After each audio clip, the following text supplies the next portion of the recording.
স্বপ্নে সহবাস করতে দেখলে গুনাহ হবে কিনা, কোন কাজ করলে পরিবারে অশান্তি দূর হবে ও আর্থিক সচ্ছলতা ফিরবে, মাগরিবের সময় ঘুমিয়ে বা শুয়ে থাকা বা খাওয়ার বিধান সম্পর্কে জানতে চাই, খাটের উপর দাঁড়িয়ে নামাজ পড়া যাবে কিনা, একা নামাজে একামত দেওয়া জরুরি কিনা, রুকু করার সময় কাপড় টাকনুর উপরে উঠে গেলে নামাজ হবে কি, আল্লাহ মাফি আল্লাহ শাফি এটা বলে ওষুধ খাওয়া জায়েজ আছে কিনা, বিয়ের ক্ষেত্রে ছেলে বা মেয়ের ছবি দেখা যাবে কিনা, ব্যাংকে ডিপিএস করা কি হালাল হবে, নবজাতকের বমি কাপড় লাগলে নামাজ হবে কিনা, আমার ছেলের রোগ মুক্তির জন্য আমি কি দোয়া করব, মৃত ব্যক্তির উদ্দেশ্যে মসজিদে মিষ্টি দিলে কি কোনো সওয়াব হবে, নামাজে সানা পড়তে ভুলে গেলে নামাজ হবে কিনা, অজুর সময় ঘন দাড়ির ভেতর পানি কিভাবে পৌঁছাতে হবে, মৃত ব্যক্তির সামনে আগরবাতি জ্বালানো যাবে কিনা। আর বিলম্ব না করে চলুন আপনাদের যে প্রশ্নগুলো ইতিমধ্যে আমাদের কাছে চলে এসছে সেগুলোর উত্তর দিয়ে আমরা শুরু করি। এমনি নাসিমউদ্দিন আপনি জানতে চেয়েছেন অজুর সময় ঘন দাড়ির ভেতর পানি কিভাবে পৌঁছাতে হবে।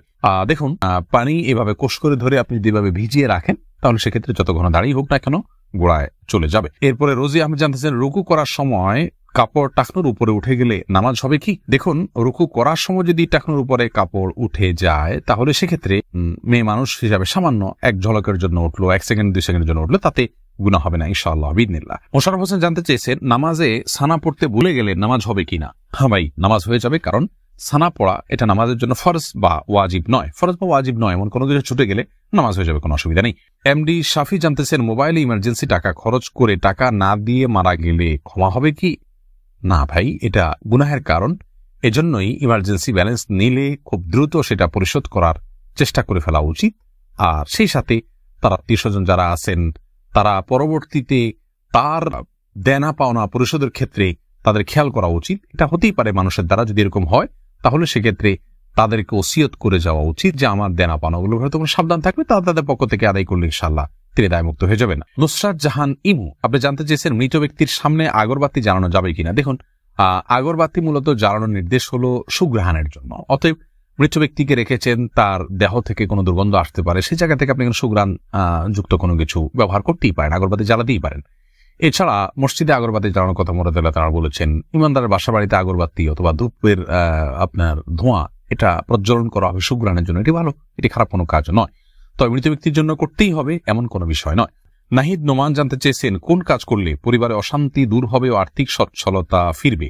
ভাই নাহিদ, এর জন্য আপনাকে আমি পরামর্শ দেব দুটি কাজ সবচেয়ে গুরুত্বের সাথে করার। এক হলো দুরূদ শরীফ, আর একটা হলো ইস্তেগফার। এই দুটি জিনিস আপনি বেশি বেশি করে পাঠ করবেন। রাসূল আকরাম সাল্লাল্লাহু আলাইহি ওয়াসাল্লামের হাদিস থেকে বোঝা যায় দুরূদ এটা বেশি বেশি করে পাঠ করলে মানুষের বিপদ আপদ দূর হয়, পেরেশানি থেকে আল্লাহ তাআলা মুক্তি নসিব করেন।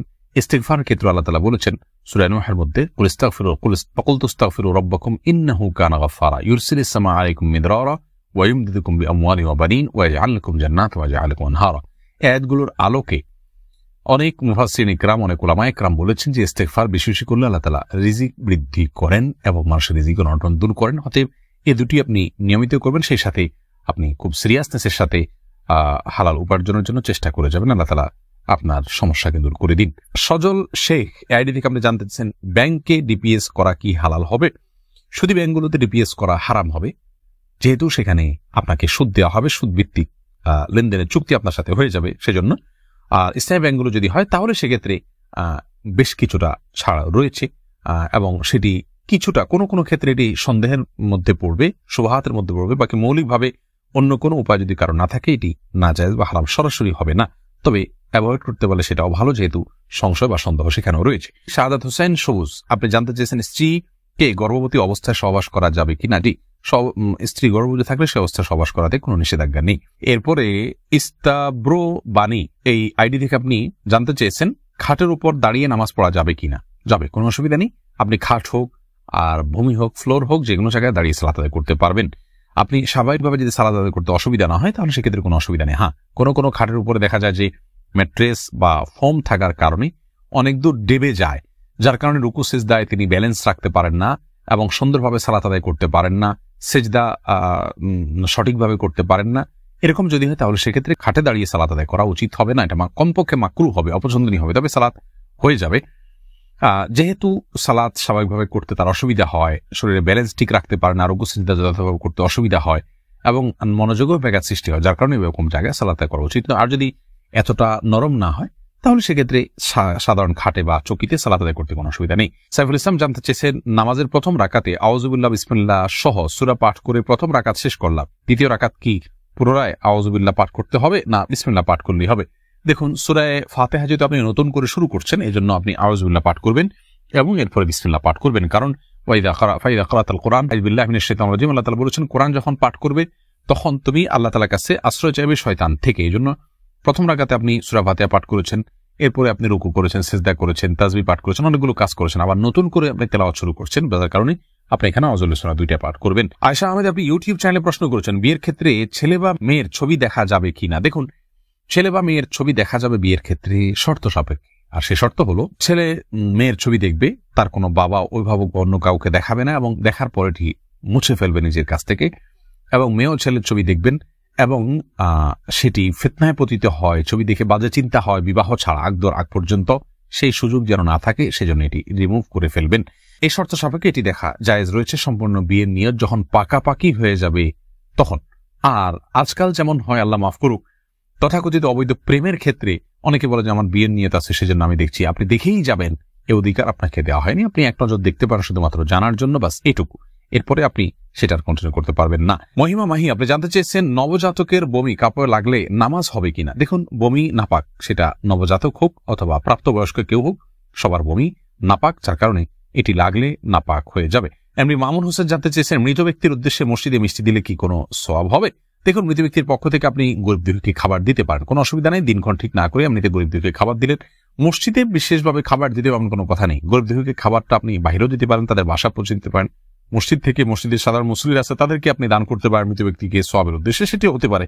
কিন্তু এটিকে আমাদের দেশে যেরকম সিস্টেম বানিয়ে নিয়েছে এমন মানুষ, যে কেউ মারা গেলে মসজিদে মিষ্টি পাঠানো, জিলাপি পাঠানো মুসল্লিদেরকে খাওয়ানোর জন্য, এরকম কোনো নির্দেশ, আলাদা পার্টিকুলার নির্দেশ ইসলামে দেওয়া হয়নি।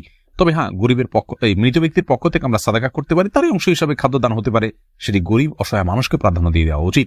মসজিদে না দিয়ে আপনি সেটি যদি বস্তিতে দেন, গরিব মানুষের বাসা বাড়িতে দেন, সেটি আরো বেশি সওয়াবের কারণ হবে ইনশাআল্লাহ। ফাতেমা বেগম জানাচ্ছেন গরুর গোবর কি নাপাক? বোন, গরুর গোবরের পাক নাপাক অনেক দুটি মত রয়েছে সৌদি আরব স্কলারদের। অনেকে মনে করেন যে সমস্ত পশুর খাদ্য গোশত খাওয়া হালাল, সেগুলোর পেশাব পায়খানা নাপাক নয়। তবে এর চাইতে অধিক শক্তিশালী হলো এক্ষেত্রে ইমাম আবু হানিফা রাহমাতুল্লাহ মত যে এগুলো নাপাক। অতএব সেই হিসাবে গরুর গোবরকে আমরা নাপাক বলবো। আফনান লিজ আপনি জানতে চেয়েছেন আমার ছেলের রোগ মুক্তির জন্য আমি কি দোয়া করব? আপনি মা হিসাবে তার জন্য আল্লাহর কাছে সাধারণভাবে দোয়া করবেন। দোয়া কবুলের জায়গাগুলোতে, সময়গুলোতে দোয়া করবেন। ইস্তিগফার, দুরুদ এবং দোয়া ইউনুস, লা ইলাহা ইল্লা আনতা সুবহানাকা ইন্নী কুনতু মিনাজ জালিমিন এবং ইয়া যাল জালালি ওয়াল ইকরাম, এগুলো পাঠ করে এবং আল্লাহর নাম ডেকে ডেকে, এটা ইসমে আজম আল্লাহ, হে আল্লাহ, এভাবে ডেকে ডেকে আল্লাহর কৃতজ্ঞতা স্বীকার করে আল্লাহর কাছে দোয়া করবেন। ইনশাআল্লাহ আপনি কায়মন অবাক্কায় দোয়া করলে মায়ের দোয়া সন্তানের জন্য আল্লাহ তাআলা কবুল করবেন। যদি আপনার দোয়া আপনি কবুল হতে না দেখেন তাহলে বিচলিত হবেন না, সবর করবেন, আল্লাহ তাআলা সেখানে আপনার জন্য কোনো কল্যাণ অবশ্যই নিহিত রেখেছেন। এমডি রায়হান সিদ্দিকী আপনি জানতে চাইছেন মাগরিবের সময় ঘুমিয়ে বা শুয়ে থাকা বা খাওয়ার বিধান সম্পর্কে জানতে চাই। দেখুন ভাই রায়হান, মাগরিবের পরে এশার আগে শোয়ার ব্যাপারে হাদিস নিষেধাজ্ঞা রয়েছে। নবী সাল্লাল্লাহু আলাইহি ওয়াসাল্লাম অপছন্দ করতেন এই সময় শোয়াটাকে, যার কারণে মাগরিবের পরে শোয়া উচিত নয়। তবে যদি কেউ অসুস্থ থাকেন, শরীরে ক্লান্তি থাকে, তিনি শুয়ে আছেন ক্লান্তির কারণে, সেটা ভিন্ন বিষয়।